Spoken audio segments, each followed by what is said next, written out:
The best of the 90s and now, Rock 92.9 presents What's Up for the week of March 8th through 14.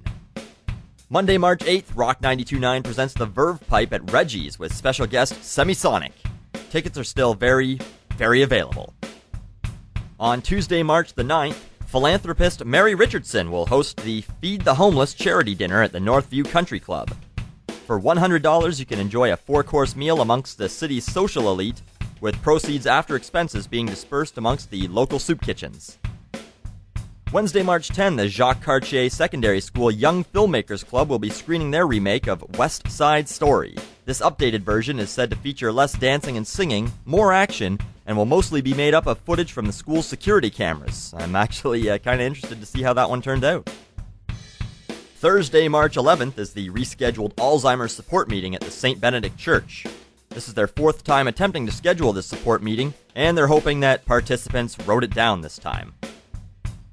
On Friday, March 12th, one of the girls on Facebook who I've been creeping is having a house party. According to the event page, which she didn't bother to make private or secret, it's happening at 610 Elizabeth Street, and there's going to be a keg. Can't wait to meet this girl in person.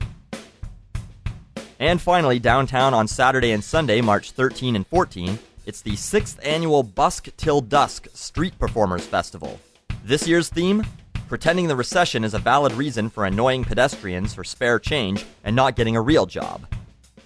One last note, unfortunately, tomorrow's first annual Walk Against Spousal Abuse has been cancelled, as most of the participants had to withdraw at the last minute due to recent injuries from accidentally walking into a door or tripping and falling down the stairs.